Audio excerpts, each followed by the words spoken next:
March 23, 1945. 21st Army Group Headquarters, Venlo, Netherlands. Field Marshal Bernard Law Montgomery received the confirmation at 6 a.m. in the morning. American forces had crossed the Rhine at Oppenheim the night before. Assault boats, minimal casualties. Patton Third Army was already on the eastern bank of the river that Montgomery had spent 3 months in the largest set-piece assault in British military history, preparing to cross. His staff officers who were present that morning recorded what happened next, with the specific precision of men who understood they were watching something significant. Montgomery read the message. He set it down. He asked for his chief of staff. When the chief of staff arrived, Montgomery was standing at his situation map. He turned. His face, one staff officer later wrote, was the face of a man who had been cheated. He asked for a direct line to Eisenhower's headquarters. He had a list of demands. Patton needed to be stopped. Patton needed to be disciplined. Patton, in Montgomery's precise language, needed to be removed from command. What Eisenhower said in response to those demands, what he said directly to Patton's face, and then what he said to Montgomery, is a story that the official records document and that the private correspondence of the men involved confirms.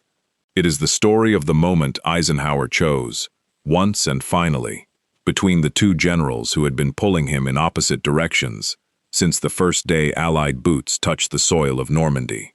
Stay with us here on WWII Silent Valor, because what happened in the 72 hours between Patton's Rhine crossing on the night of March 22nd and Eisenhower's final answer to Montgomery's demand on March 27th is one of the most consequential command decisions of the entire European war. Not because of what it meant for the crossing, because of what it meant for everything that followed, and because of what Eisenhower said to each of these men in private when the moment required him to say it out loud.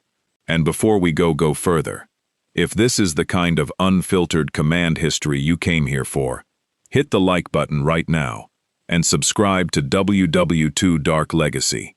We dig through the letters, the telephone logs, and the private accounts that never make the popular histories. You do not want to miss what is coming next. To understand why Montgomery's demand landed the way it did, you have to understand what March of 1945 meant for his relationship with Eisenhower, and what it had cost both men to maintain that relationship across the preceding 9 months.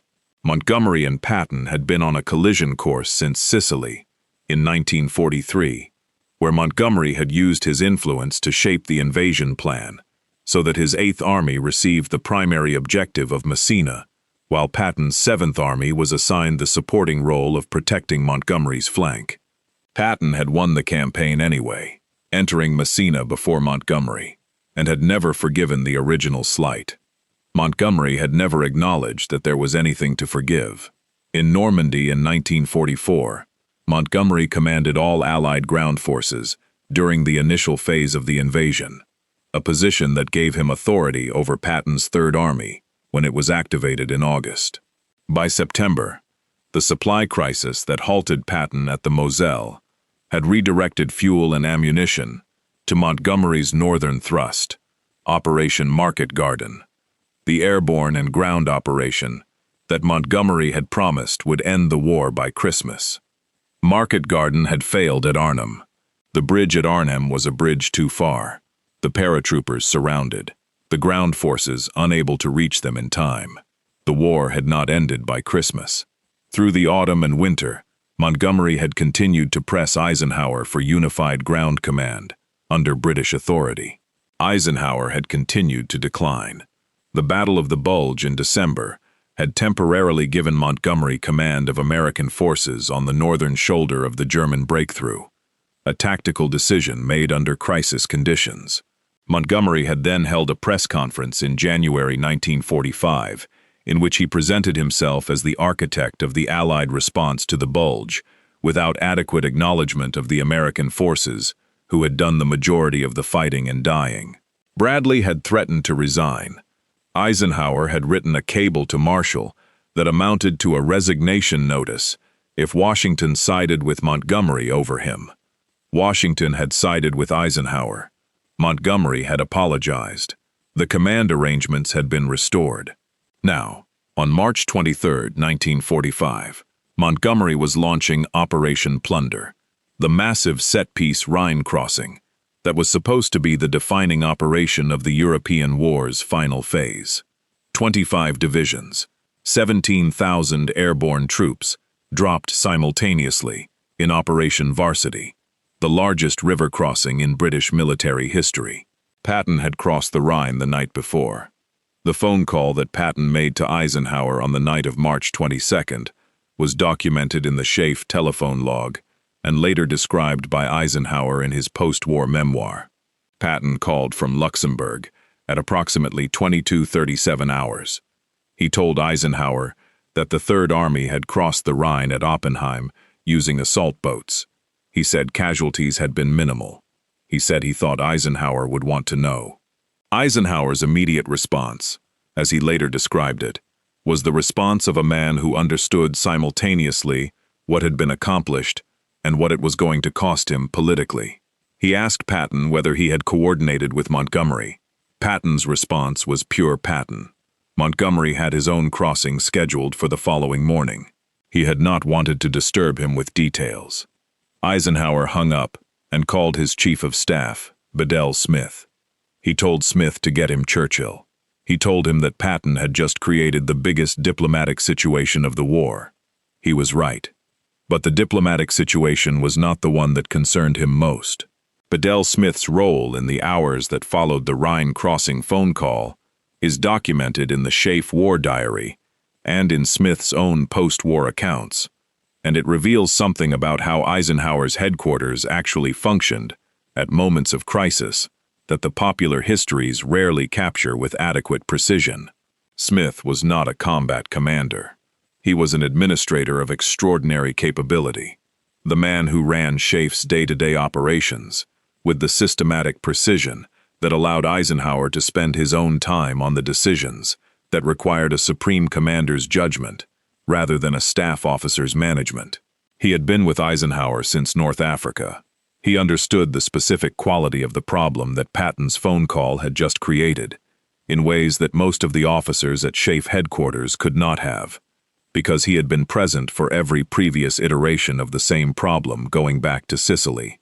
Smith called the British liaison officers at SHAEF within the hour. He reached Montgomery's headquarters. He began the process of managing the British reaction before the British reaction had fully formed. The specific staff work of coalition warfare that happens in the hours between an event and the official response to it, where the quality of the management determines whether the official response is a crisis or a difficulty. He could not prevent what was coming. Montgomery's demand for Patton's relief was going to arrive regardless of how well the hours before it were managed. What Smith could do, and what he did, was ensure that when the demand arrived at SHAEF, Eisenhower had already had time to form his response, and was not reacting under the pressure of the moment. He was reacting under the pressure he chose to react under, which in Eisenhower's case was considerably less than what the situation might otherwise have produced. Omar Bradley was at his own headquarters at 12th Army Group when Patton's crossing became known to the broader Allied command structure on March 23rd. The account of his reaction exists in the diary he maintained throughout the war, and in the conversations his aide, Major Chester Hansen, recorded during this period. Bradley had known Patton since West Point. He had commanded Patton Sicily, a reversal of their subsequent relationship that neither man found comfortable, and he had been Patton's superior again when the Third Army was activated under 12th Army Group in August of 1944. The relationship was not the friendship that Eisenhower and Patton shared. It was something more complicated, the professional partnership of two men who respected each other's operational judgment while finding each other's personalities, in different ways, difficult. When Bradley learned that Patton had crossed the Rhine at Oppenheim, his response was recorded by Hansen, with the brevity of a man writing down something he expected would be historically significant. Bradley looked at the report. He put it down. He said, "George has done it again." He did not express concern about the diplomatic implications for Montgomery. He did not express concern about the command structure implications for Eisenhower. He expressed the reaction of an officer who had been watching Patton produce operationally impossible results for 2 years, and who had stopped being surprised by them, even when the results arrived at times, and in ways that created problems for everyone above Patton in the chain of command. Bradley's formal message to SHAEF on the morning of March 23rd supported exploitation of the Third Army's bridgehead. He did not wait for Eisenhower to ask whether the crossing should be exploited. He began the exploitation planning before the formal approval arrived. This was characteristic of Bradley as well. Not the improvisational boldness of Patton's crossing, but the systematic efficiency of a commander who understood that events in war move faster than approval processes, and who had learned, across 9 months of campaign, to stay one step ahead of the approvals he was going to receive anyway. Montgomery's formal message to Eisenhower arrived at SHAEF headquarters on March 27th, 4 days after the Rhine crossing. It was not a casual complaint. It was a document. It ran to multiple pages.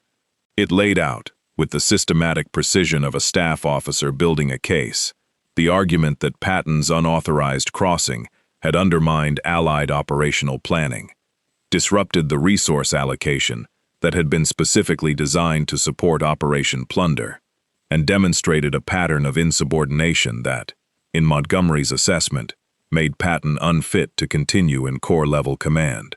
Montgomery did not use the word fired. He used the language of professional military correspondence, which has its own vocabulary for the same concept. He argued that Patton should be relieved of command of the Third Army and reassigned to a position where his tendency to operate outside authorized parameters could not continue to disrupt coalition planning. He was not wrong about the facts. Patton had crossed the Rhine before Montgomery's operation. He had done it with assault boats that had not been allocated for that crossing. He had not coordinated through the command channels that the operational plan required. He had called Eisenhower after the crossing was already underway, not before, as procedure required, but after, when the crossing could no longer be stopped, and the only decision remaining was what to do about it. Montgomery's arguments were legitimate, and Eisenhower read them carefully at his desk, at SHAEF headquarters in Reims, with Montgomery's message in front of him, and 6 weeks of war left to fight. What Eisenhower knew about Patton that Montgomery's message did not account for was documented not in the operational records, but in the accumulated correspondence of the two men across 3 years of war. Eisenhower and Patton had been friends since the 1920s.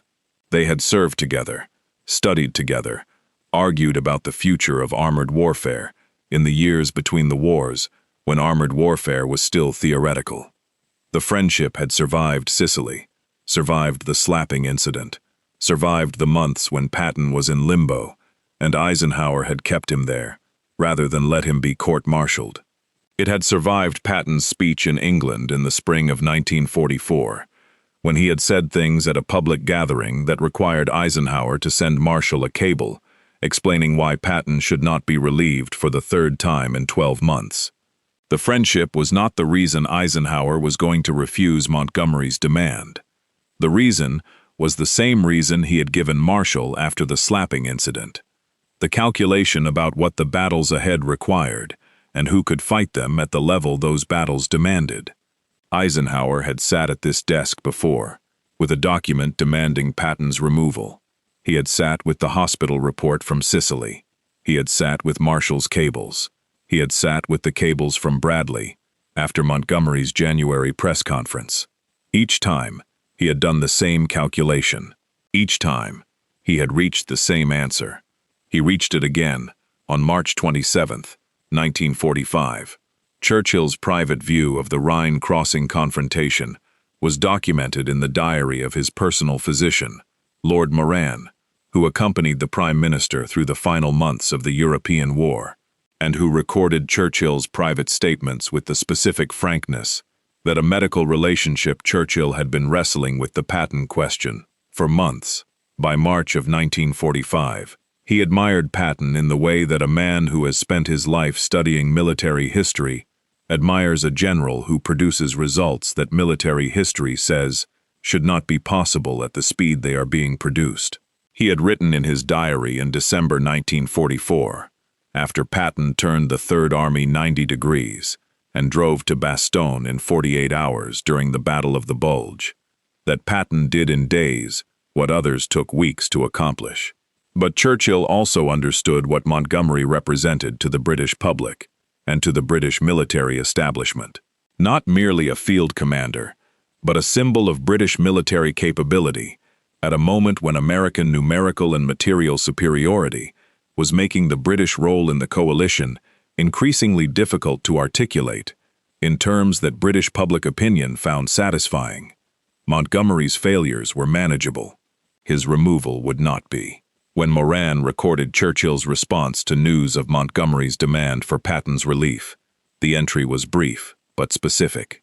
Churchill said that removing Patton at this stage of the war would be like removing the engine from a car that was 3 miles from its destination. He said this to Moran privately. He said nothing publicly that contradicted the British position. He understood the difference between what he believed and what the coalition required him to say. What he believed in March of 1945 was that Eisenhower was going to make the right call, and he was going to let him make it. Patton was at his forward headquarters when the call from Eisenhower came. The account of what Eisenhower said to Patton directly, face-to-face or voice-to-voice, in the days after the Rhine crossing exists in Patton's diary, in Eisenhower's memoir, and in the recollections of staff officers who were present for portions of the exchanges. The accounts do not reproduce a verbatim conversation. What they reproduce is the substance of what passed between the two men, and the substance is this. Eisenhower told Patton that what he had done was, by the technical requirements of the operational plan, a violation of the command authority structure. He told him that it had created a diplomatic situation with Montgomery and with the British High Command that was going to require significant management. He told him that Montgomery was demanding his relief. Then he told him what he was going to say to Montgomery. He was not going to relieve Patton. He was going to tell Montgomery that the Third Army's crossing of the Rhine was an accomplished fact that served the Allied cause, and that the response to it would be exploitation of the bridgehead, not punishment of the commander who had created it. He was going to tell Montgomery that the command arrangements in the European theater were not subject to revision based on the speed at which individual army commanders achieved their objectives. Patton, according to his diary entry from this period, said very little in response. What he wrote that night was characteristic. He wrote that he was grateful. He wrote that he intended to be across the Rhine in strength before the week was out. He wrote nothing about Montgomery. The diary of a man who had spent 2 years at war with Montgomery's shadow on one side of every operational map does not mention him at that moment, which is, in its own way, the most complete account of what Eisenhower's answer meant. Eisenhower's response to Montgomery arrived at 21st Army Group headquarters on March 28, 1945. The accounts of what Montgomery said when he read it were recorded by his chief of staff and by the staff officers who were present. Montgomery read the message. He asked for clarification on one specific point. The clarification confirmed what the original message had said. Montgomery set the message down. He did not accept the decision with professional equanimity. The private correspondence and the diary entries from this period show a man who believed, with the complete conviction that had characterized his professional judgment throughout the war, that the decision was wrong, that Patton's continued command was an operational mistake and a personal injustice, and that Eisenhower's refusal to act on his assessment was the product of American political considerations rather than military logic. He was right that American political considerations were part of Eisenhower's calculation. He was wrong that this made the calculation incorrect. Eisenhower was the supreme commander of an Allied force, whose American component outnumbered its British component by a ratio that grew larger every month. The management of that coalition, the maintenance of the working relationship between its national components, was as much a part of Eisenhower's job as the operational decisions. Montgomery had never fully internalized this. He had never had to. He was a British general commanding British forces. Eisenhower was something more complicated than that. Montgomery filed his reply to SHAEF. He stated that he understood the decision. He stated his continued belief that the Rhine crossing at Oppenheim had disrupted coordinated planning. He stated that he was proceeding with the exploitation of his own bridgehead at Wesel and would require no further discussion of the matter. He did not mention Patton by name. He did not need to. The question that the Rhine crossing confrontation poses to anyone who reads the operational record carefully is not whether Eisenhower made the right decision. It is whether there was ever a realistic version of that conversation in which Eisenhower made a different one. Montgomery's case was legitimate. The operational plan had prioritized his crossing.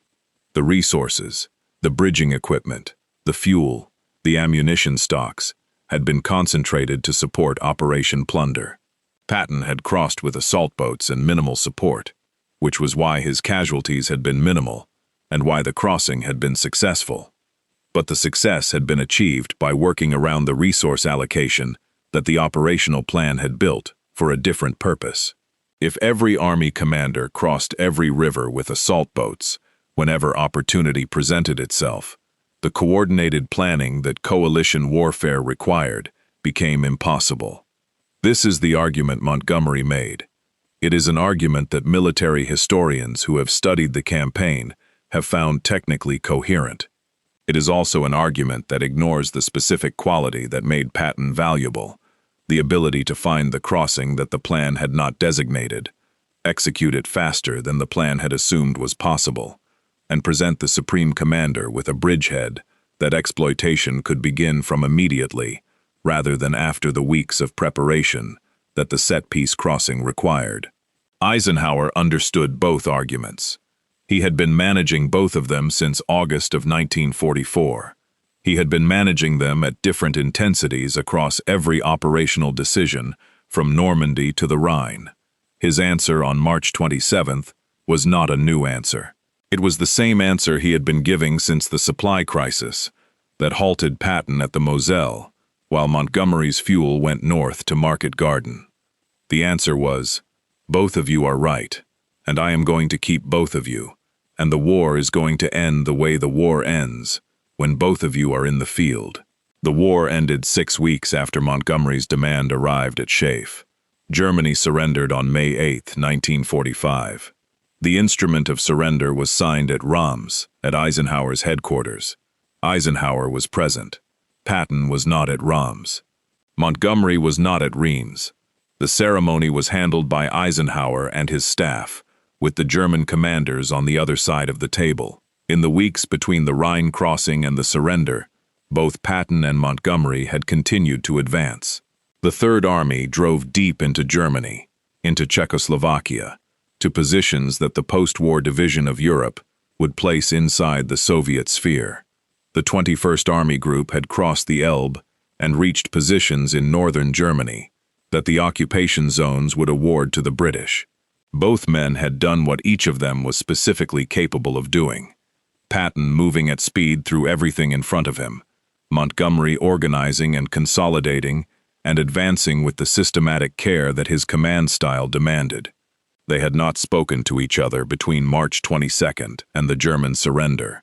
Montgomery wrote about the Rhine crossing incident in his post-war memoir. He described it with the specific indignation of a man who had made a professional case and been overruled on grounds he found insufficient. He wrote that Patton's crossing had been characteristic of the American approach to the war, individual boldness without adequate coordination, and that the absence of proper coordination had cost the Allied campaign weeks that tighter operational control would have preserved. Patton was dead before most of the memoirs were published. He died in December 1945 in a vehicle accident in occupied Germany. His diary said nothing about Montgomery in its final entries. He was already planning the next campaign. Eisenhower became the 34th President of the United States in 1953. He did not, in his public statements about the war, elaborate extensively on the specific decisions he had made about the relationship between Patton and Montgomery. His memoir, published in 1948, described both men with the professional respect that his position required, and the careful omission of the specific private calculations that his position permitted him to keep private. What the record shows in the accumulated correspondence and the operational documents and the private diaries of the men around him is a supreme commander who managed one of the most difficult personal and professional relationships in the history of military command. Two generals of genuine capability who had incompatible personalities, incompatible operational philosophies, and incompatible understandings of their own importance to the Allied war effort, and who kept both of them in the field for the duration of the campaign, because his calculation was that the campaign required both of them. The confrontation over the Rhine crossing was not the last time Montgomery demanded action against Patton. It was the last time Eisenhower's answer was ever in genuine doubt. By March of 1945, Eisenhower had made the calculation so many times that it had become, in its own way, settled. Patton would stay. The demands would come. He would decline them. The war would continue. The war continued. It ended. And the decision Eisenhower made on March 27, 1945, the decision he communicated to Patton in a phone call and to Montgomery in a message, remained one of the few command decisions of the European theater that no one who has studied the campaign has ever argued was wrong. Not Montgomery, not Patton, not the historians, not even the men who were sure, at the time, that they knew better. If this story hits you the way it hits us, every time we go back into these records here at WWII Silent Valor, drop a comment below. Tell us, do you think Montgomery had a point? Should Eisenhower have disciplined Patton for crossing the Rhine before Operation Plunder? Or was Eisenhower's decision to protect Patton the correct call? The judgment of a supreme commander who understood that winning the war required tolerating a general who could not be controlled. We read every comment, and the conversations you start in that section are some of the most serious military history discussions happening anywhere online.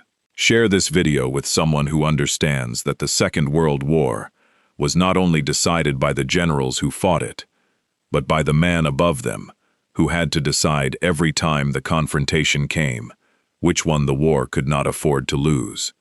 We will see you in the next one.